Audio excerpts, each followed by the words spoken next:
오늘 함께 나눌 하나님 말씀 요한계시록 2장 말씀입니다.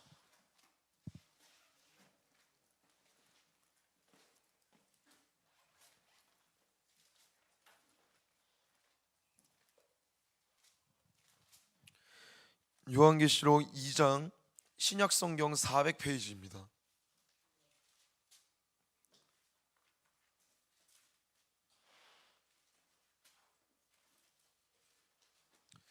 요한계시록 2장 1절부터 7절까지의 말씀을 함께 봉독하도록 하겠습니다. 요한계시록 2장 1절부터 7절까지 말씀,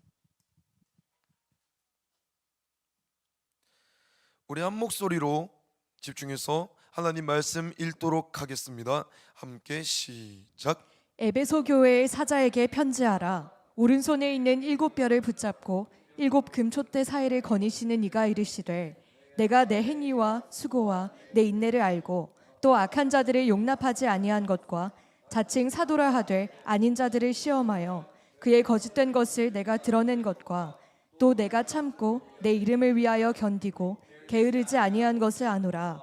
그러나 너를 책망할 것이 있나니 너의 처음 사랑을 버렸느니라. 그러므로 어디서 떨어졌는지를 생각하고 회개하여 처음 행위를 가지라. 만일 그리하지 아니하고 회개하지 아니하면 내가 내게 가서 내 촛대를 그 자리에서 옮기리라. 오직 내게 이것이 있으니 내가 니골라 당의 행위를 미워하는도다. 나도 이것을 미워하노라. 귀 있는 자는 성령이 교회들에게 하시는 말씀을 들을지어다. 이기는 그에게는 내가 하나님의 낙원에 있는 생명나무의 열매를 주어 먹게 하리라. 아멘. 우리가 오늘 요한계시록 2장 1절부터 7절까지의 말씀을 함께 읽었습니다. 제가 오늘 말씀을 나누면서 우리 여러분들께 두 가지 정도의 질문을 드리고자 합니다. 한 가지는 지금 드릴 거고요, 두 번째는 말씀을 마무리하는 시간에 여러분들께 말씀을 마무리하면 드리고자 합니다. 이제 단도직입적으로 묻겠습니다. 여러분들은, 저도 마찬가지지만 여러분들은 하나님을 향한 그 처음 사랑을 지금도 가지고 계십니까? 아멘이기를 소망합니다.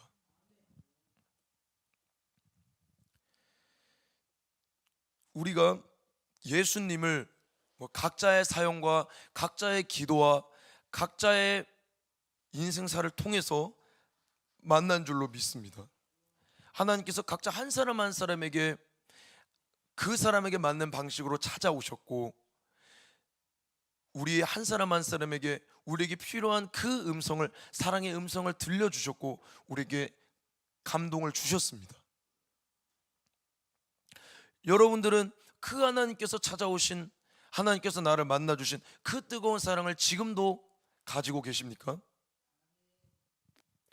우리가 모두가 처음 사랑을 당연히 계속 붙들고 더 깊어지기를 원합니다. 모두가 그렇게 원할 것입니다. 그리고 내가 처음 사랑을 가지고 있다고 얘기하고 싶을 것입니다.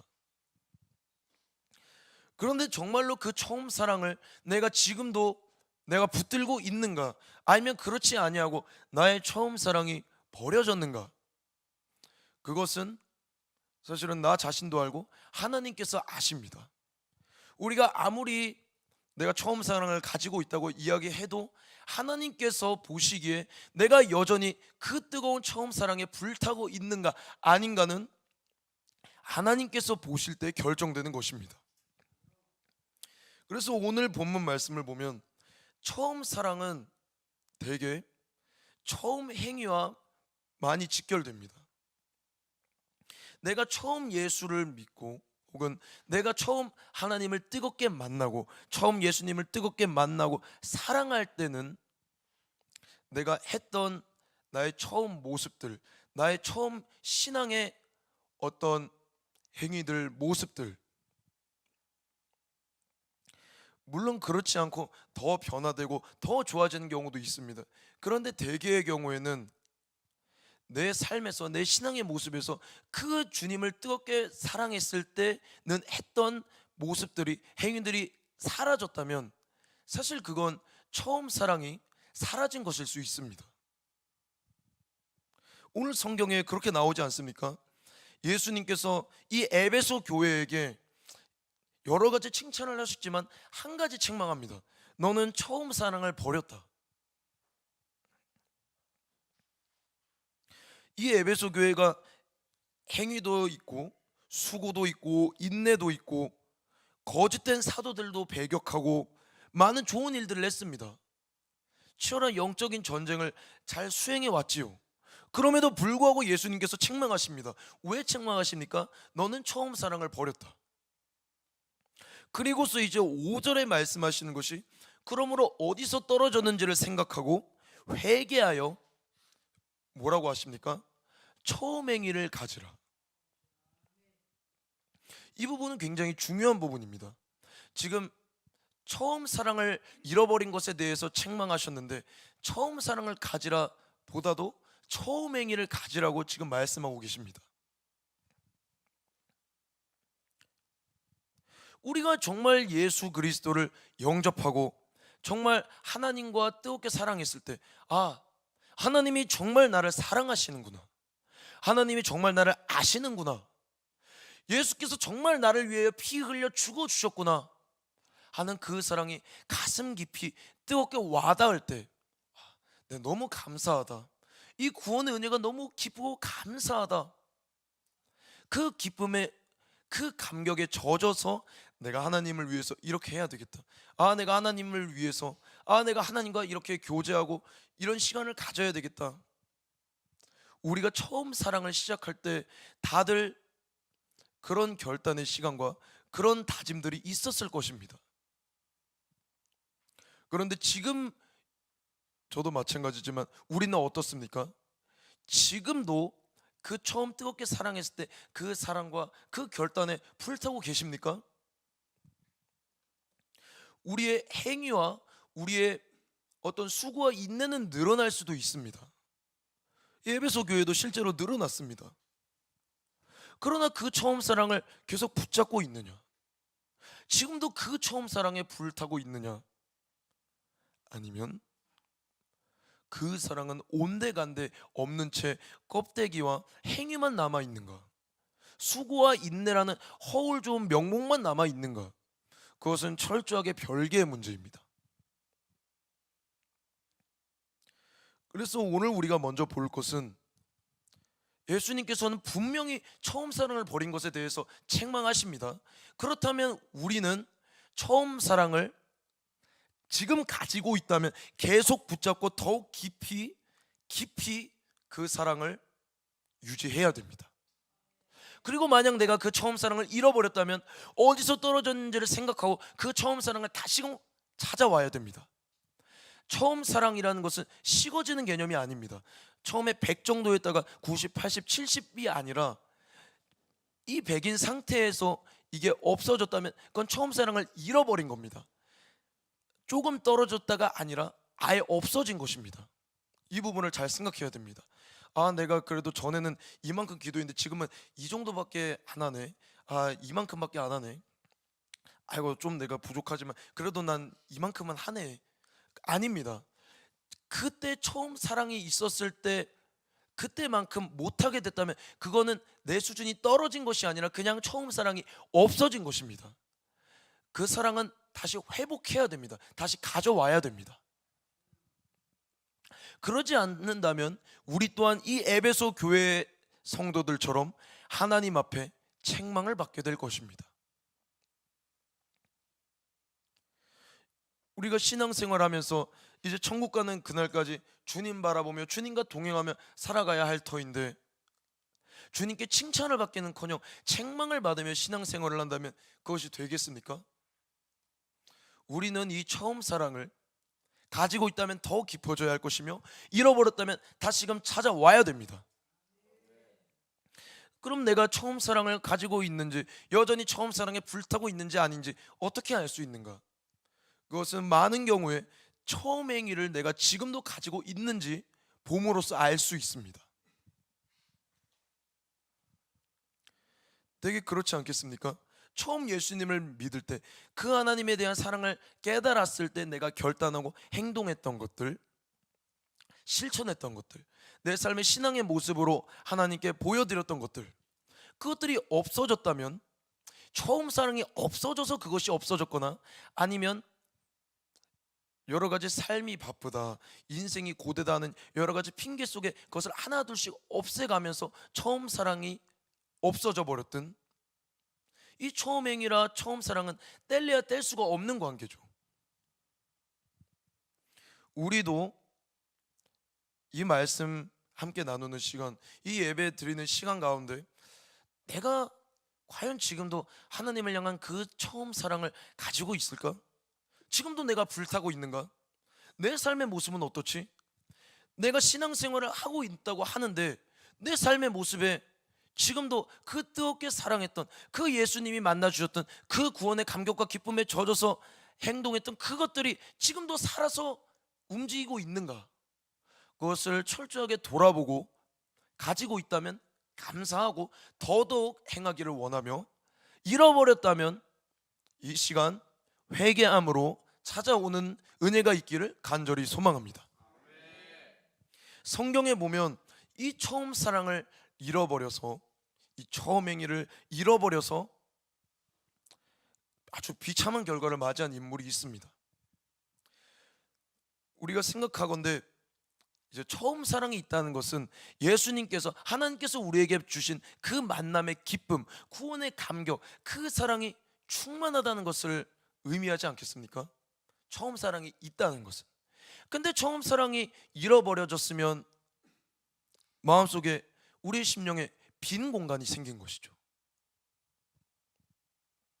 이 빈 공간에 무엇이 들어오겠습니까? 우리 모두가 하나님에 대한 사랑이 늘 고정돼서 충만해야 되는데, 그것이 없어지면 자꾸 다른 것을 찾습니다. 나를, 하나님은 아닌데 뭔가 만족하게 할 만한 것들, 내가 뭔가 즐길 수 있는 것들, 나를 뭔가 기쁘게 할 만한 것들, 흔히 이제 성경에서는 육신의 정욕, 안목의 정욕, 이생의 자랑, 이런 식으로도 표현하죠. 그러니까 욕심이, 그 처음 사랑이 없어진 자리에는 반드시 욕심이 들어오게 되어 있습니다.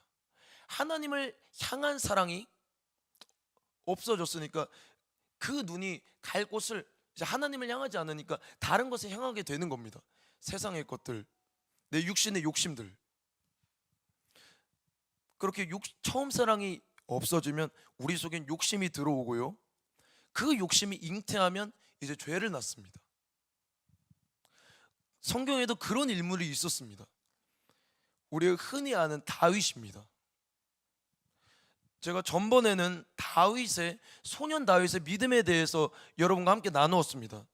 그 소년 다윗은 자기가 아무것도 없고 보잘것없고 가진 게 아무것도 없고 객관적으로 볼 때 잘난 것이 아무것도 없음에도 온 우주 만물을 창조하신, 온 생명의 주인이신 만군의 여호와가 나의 하나님이시고, 저 골리앗이 하나님이 아니라 나의 하나님이시고 나를 이기게 하신 하나님이다. 그렇기 때문에 나는 그 하나님과 그의 백성들을 모욕하는 골리앗 너에게 하나님의 이름으로 담대히 나아간다 하는 신앙 고백을 한 인물이 다윗이었습니다.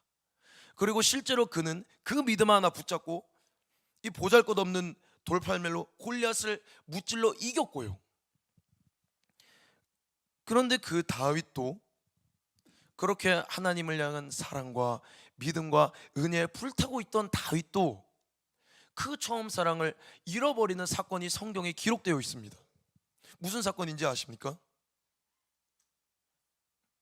네, 그렇습니다. 우리가 흔히 알고 있는 밧세바 사건이죠. 우리가 그 성경 말씀에 보면 이제 그때 다윗은 이제 왕 위에 올라서 어느 정도 지난 다음의 시점입니다.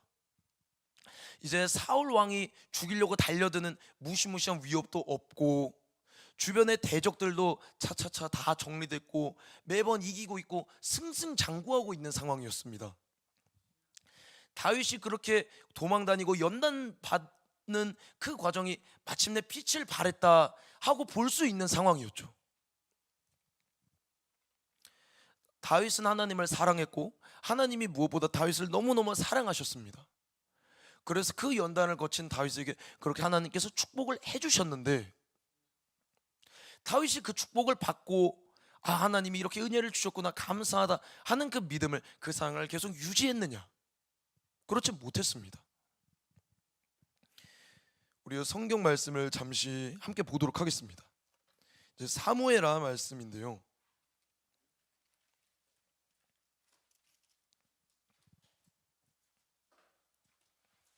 이제 먼저 사무엘하 11장 말씀을 잠시 함께 보겠습니다.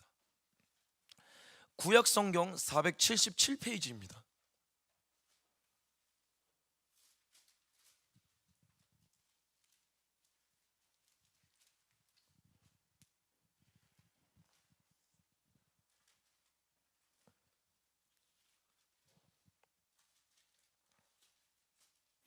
구약 성경 477페이지 사무엘하 11장 1절만 먼저 읽어 보겠습니다.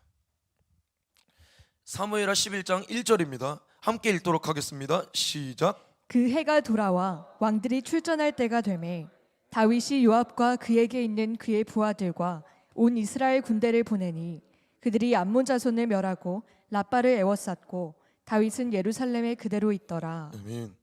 네, 이 말씀 그대로 이제 전쟁 중에 해가 돌아와 왕들이 출전해야 되는 때, 간단하게 얘기해서 다윗이 마땅히 전쟁터에 나가서 앞서 싸우는 것이 마땅했을 그때 다윗은 군대를 보냈지만 본인은 나가지 않았습니다. 그 다윗이 원래부터 이렇게 했느냐? 아니었습니다.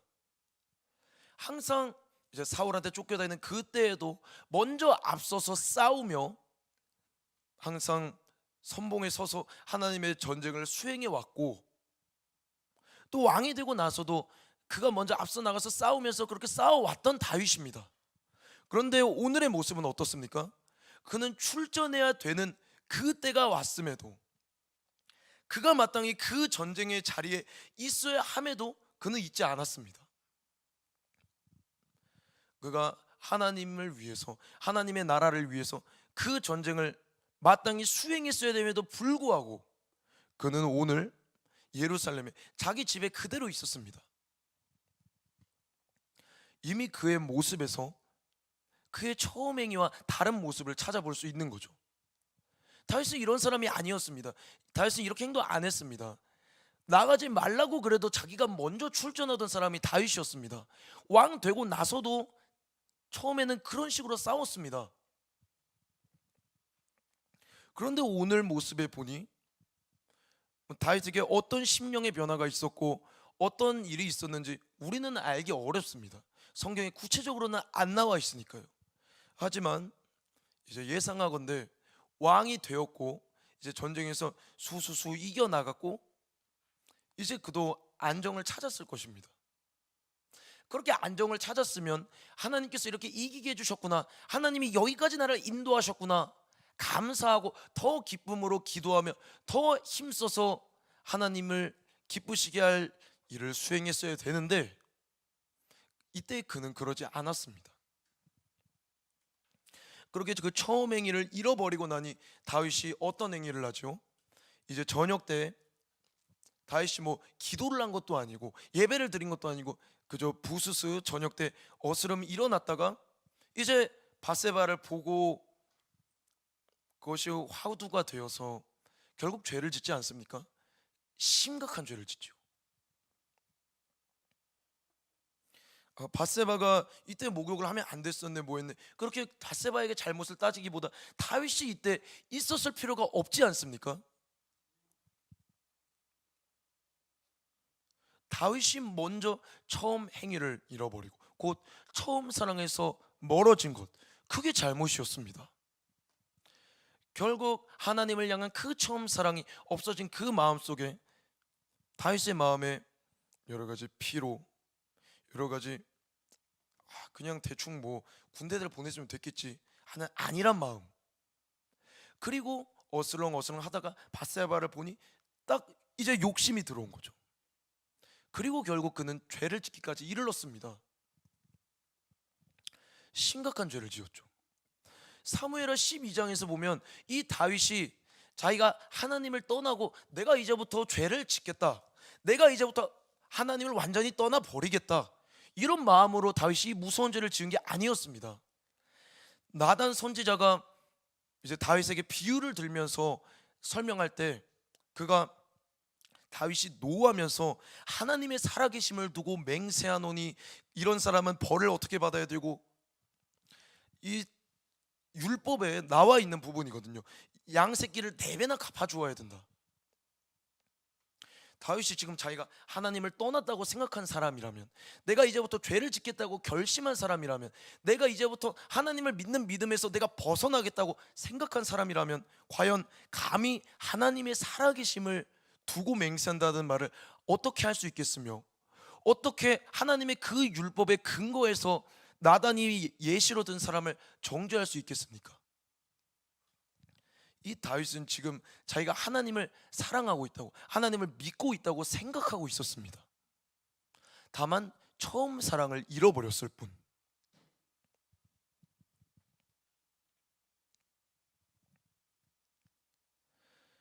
하나님께서 이 다윗에게 책망하지 않으십니까? 여기 12장에 7절부터 이제 14절까지 함께 읽어보도록 하겠습니다. 사무엘하 12장 7절에서 14절까지 함께 읽겠습니다. 시작. 나단이 다윗에게 이르되 당신이 그 사람이라. 이스라엘의 하나님 여호와께서 이와 같이 이르시기를 내가 너를 이스라엘 왕으로 기름 붓기 위하여 너를 사울의 손에서 구원하고 내 주인의 집을 내게 주고 내 주인의 아내들을 내 품에 두고 이스라엘과 유다 족속을 내게 맡겼느니라. 만일 그것이 부족하였을 것 같으면 내가 내게 이것저것을 더 주었으리라. 그러한데 어찌하여 내가 여호와의 말씀을 업신여기고 나 보기에 악을 행하였느냐. 내가 칼로 햇사람 우리아를 치되 암몬 자손의 칼로 죽이고 그의 아내를 빼앗아 내 아내로 삼았도다. 이제 내가 나를 업신여기고 햇사람 우리아의 아내를 빼앗아 내 아내로 삼았은즉 칼이 내 집에서 영원토록 떠나지 아니하리라 하셨고, 여호와께서 또 이와 같이 이르시기를 보라, 내가 너와 내 집에 재앙을 일으키고 내가 내 눈앞에서 내 아내를 빼앗아 내 이웃들에게 주리니 그 사람들이 내 아내들과 더불어 백주에 동침하리라. 너는 은밀히 행하였으나 나는 온 이스라엘 앞에서 백주의 이 일을 행하리라 하셨나이다 하니, 다윗이 나단에게 이르되 내가 여호와께 죄를 범하였노라 하매, 나단이 다윗에게 말하되 여호와께서도 당신의 죄를 사하셨으니 당신이 죽지 아니하려니와 이 일로 말미암아 여호와의 원수가 크게 비방할 거리를 얻게 하였으니 당신이 낳은 아이가 반드시 죽으리이다 하고. 아멘. 오늘 이 말씀대로 하나님께서는 나단 선지자를 통하여 다윗에게 책망하셨습니다. 하나님의 심정이 여러분 느껴지지 않으십니까? 다윗에게 하나님께서 말씀하시는 겁니다. 나 여호와가 너를 사울의 손에서 건지지 않았냐? 사울이 너를 죽이려 할 때 너를 건진 사람이가 누구였냐? 내가 너를 건지지 않았냐? 이 나라를 너에게 누가 주었느냐? 내가 주지 않았냐? 다윗은 하나님을 정말 잘 알고 있던 사람이었습니다. 모르는 사람이 아니었습니다. 그렇게 하나님께서 이렇게 또 얘기하시는 겁니다. 너가 무엇이 부족하였다면 내가 너에게 이것저것 더 주지 않았겠느냐? 너가 믿는 하나님이 그런 하나님이 아니었냐? 다윗이 믿는 하나님은 그런 하나님이었습니다. 그런데 오늘 다윗의 모습은 그 하나님을 향한 처음 사랑을 잃어버리고, 하나님을 향한 그 기쁨과 감사는 잃어버리고 자기 욕심에 끌려 미혹되어 죄를 짓고 있는 모습입니다. 다윗은 이 하나님이 그를 사울의 손에서도 구원하시고 건져주시고 늘 보호해 주신 분임을 알고 있었습니다. 무엇인가 부족하다면 하나님께서 하나님의 뜻에 맞게 채워주시는 분임을 알고 있었습니다. 베풀어 주시는 분임을 알고 있었습니다. 그의 높은 곳으로 다니게 하시는 분임을 다윗은 알고 있었습니다. 다윗이 믿는 하나님은 그런 하나님이었습니다. 우리가 저번에 사무엘상 17장 말씀을 통해서 보지 않았습니까? 그런데 오늘 다윗은 어떻습니까? 그는 하나님을 믿는다고 생각하고 있었지만, 그는 여전히 내가 하나님을 사랑한다고 생각하고 있었지만 하나님의 눈에는 아니었습니다. 그는 적어도 이 시점에서는, 적어도 이 순간만큼은 그가 전에 믿던 하나님을 믿고 있지 않았던 것입니다. 하나님을 향한 기쁨과 감사, 하나님이 나를 채워주시는 분이라는 것을, 하나님이 나를 도와주시는 분이라는 것을, 하나님이 어떤 상황에서도 나를 붙잡아 주시는 분이라는 것을, 내가 부족할 때 내 부족함을 먼저 아시고 도와주시는 분이라는 것을, 여호와는 나의 목자시니 내게 부족함이 없으리로다, 그가 직접 고백하지 않았습니까? 근데 이 다윗은 이 순간 그런 하나님에 대한 믿음을 잃어버린 겁니다. 그리고 그 자리에 욕심이 들어왔고, 욕심이 잉태하여 결국 죄를 낳았습니다. 처음 사랑을 잃어버린다는 것이, 처음 행위에서 멀어진다는 것이 이렇게 무시무시한 일입니다. 다윗의 경우가 좀 특별하죠. 아이고, 아무리 그래도 어떻게 이렇게 가늠하고 이런 무서운 죄를 짓겠습니까? 그렇진 않지요 라고 누군가는 반문할 수도 있습니다.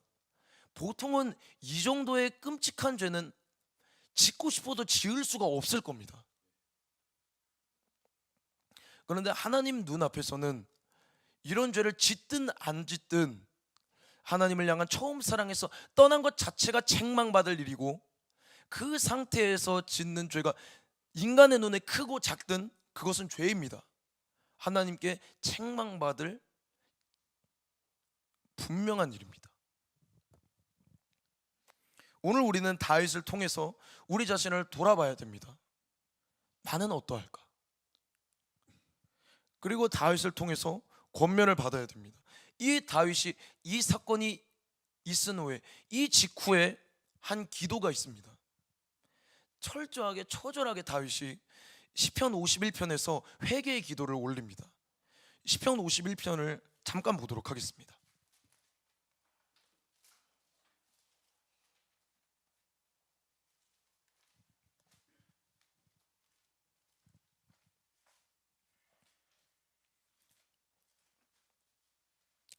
시편 51편 9절부터 17절까지만 읽어보겠습니다.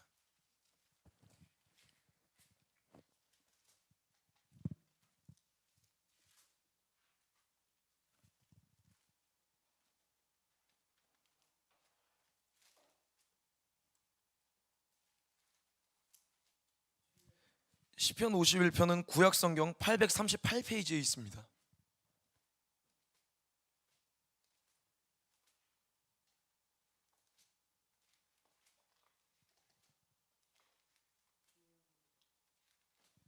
시편 51편 9절부터 17절까지의 말씀, 우리 집중하여 한 목소리로 함께 읽도록 하겠습니다. 시작.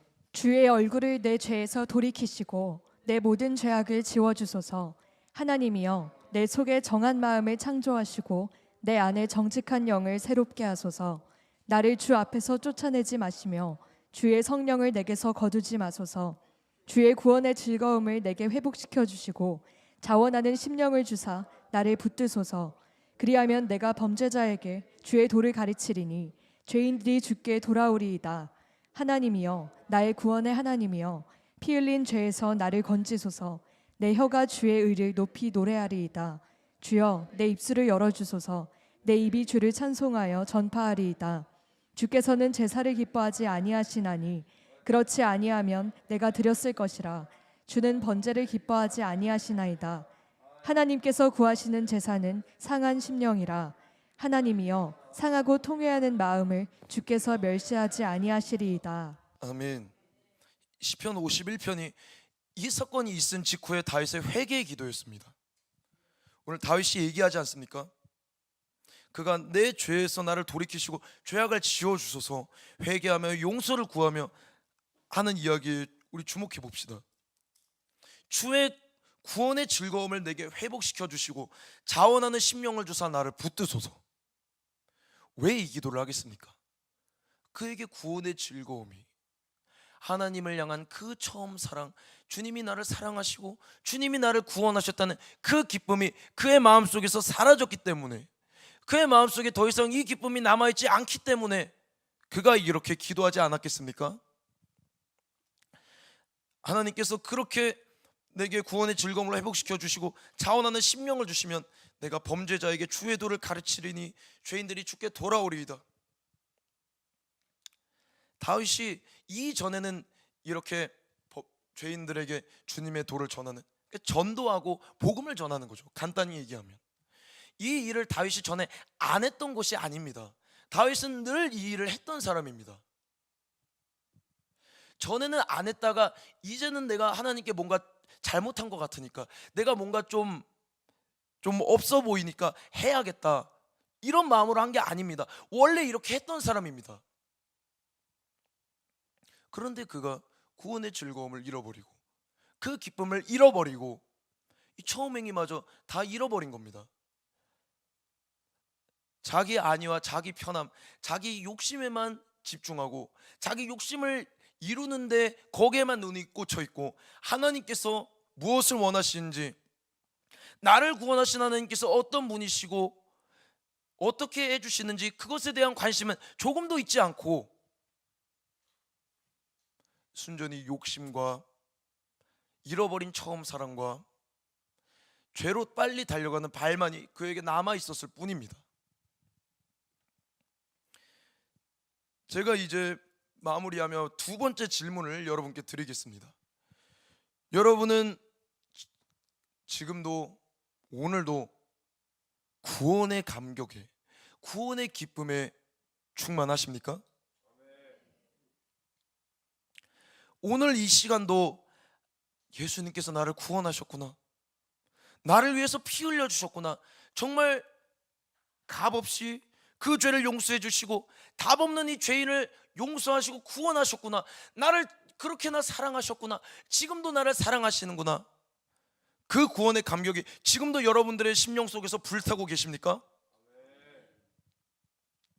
정말 우리가 그 구원의 감격에 기뻐 불타고 있다면 우리의 삶의 모습에서 그 기쁨에 근거한, 그 감격에 근거한 처음 행위가, 그리고 그 처음 행위보다 더더욱 깊어진 나의 삶의 신앙의 모습들이 오늘도 내 하루의 모습에 불타고 있었을 겁니다.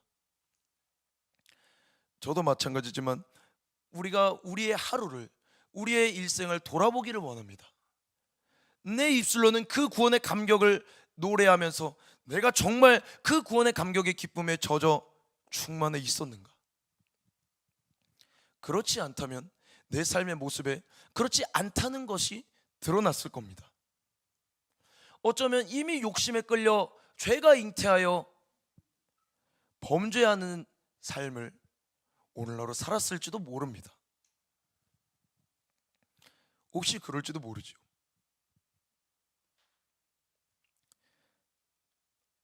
처음 예수님 만났을 때, 처음 하나님께 기도할 때, 그때 우리 각자가 여러 가지 문제가 있지 않았겠습니까? 하나님께 기도해야만 할, 하나님께 부르짖을 수밖에 없었던 갈급함들. 그런데 지금 어떻습니까? 그것이 해결돼서 기도할 근거가 사라지셨습니까? 뜨거워야 될 이유가 없어지셨습니까? 아니면 해결되지 않아서 하나님께 기도했는데 아무런 의미도 없네, 믿어봤자 별 소용없구나 하는 그런 마음이 혹시 있지는 않으십니까? 하나님이 왜 이건 안 해주시지? 왜 저건 안 해주시지? 실망스럽다, 힘들다, 그런 마음들이 우리의 생각 속에 끼어 있지는 않습니까? 이 질문을 우리 모두가 다시금 생각하기를 원합니다. 나는 지금도 그 구원의 감격에, 기쁨에 불타고 있는가? 나는 지금도 구원의 그 은혜에 감사하고 있는가? 내 삶에 감사가 넘치고 있는가? 내 삶에 기쁨이 넘치고 있는가? 하나님이 이거는 안 해주시네, 왜 이러시지?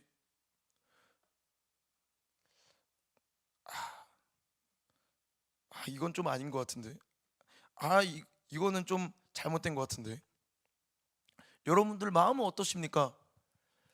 내가 생각하기에는 이것이 이루어져야 될 것 같은데, 이게 옳은 것 같은데 내 주변에서 들려오는 소리들이 그게 아니다, 그렇지 않다, 하나님이 응답을 그렇게 안 해주시는 것 같은 그런 상황들 속에 여러분 혹시 낙심하셨습니까?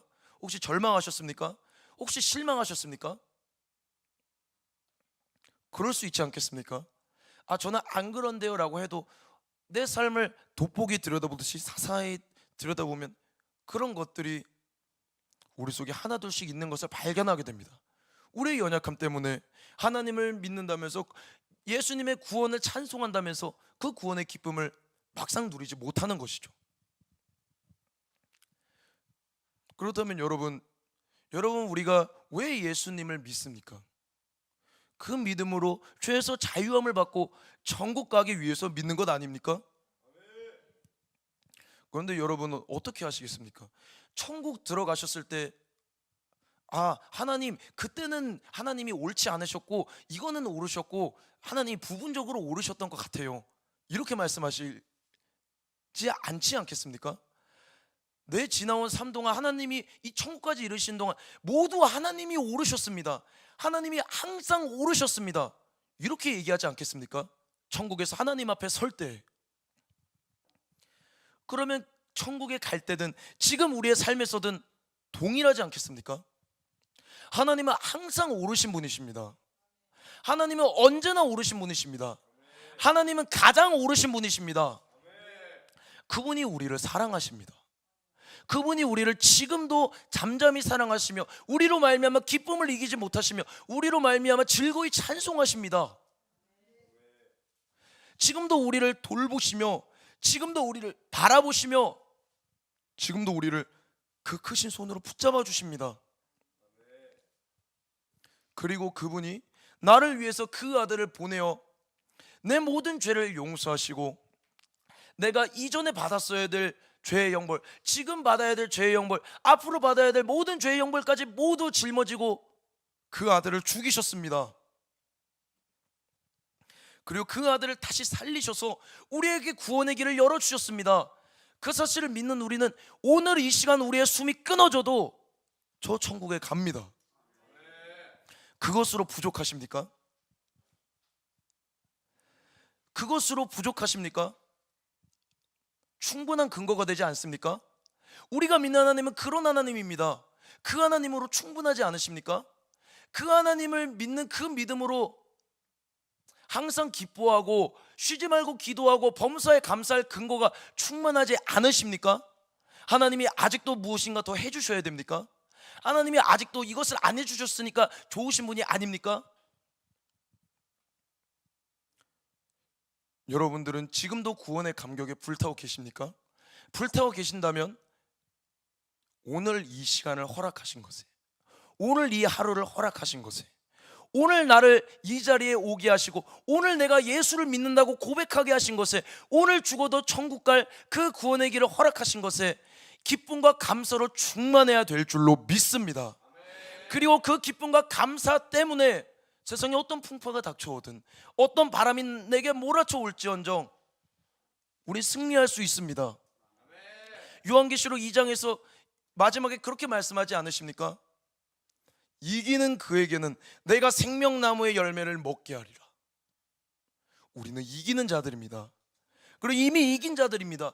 이미 예수님이 그 십자가의 능력으로 그의 죽음으로 모든 사망 권세를 깨고 부활하지 않으셨습니까?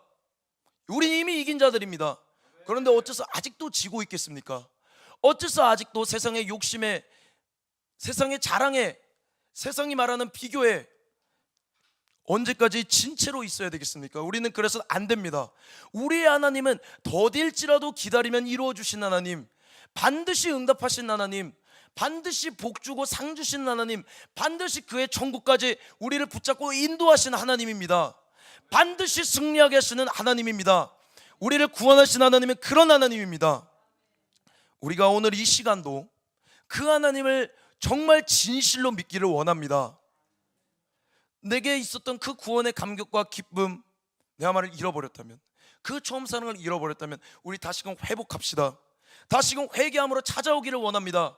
그리고 지금 그 사랑을 붙잡고 있다면, 지금도 뜨겁게 불타고 있다면 더더욱 불타 저 천국 가는 그날까지 그 하나님께서 기뻐하시는 일 더더욱 많이 하여 주님 영광 올려드리고 기쁜 마음으로 혹시 하나님이 책망하지 않으실까 걱정하는 마음이 아니라 기쁨과 감사의 마음으로 주님 다시 오실 그날을 바라보며 전진하는 저와 우리 모두가 되기를 주님의 이름으로 부탁을 드리겠습니다.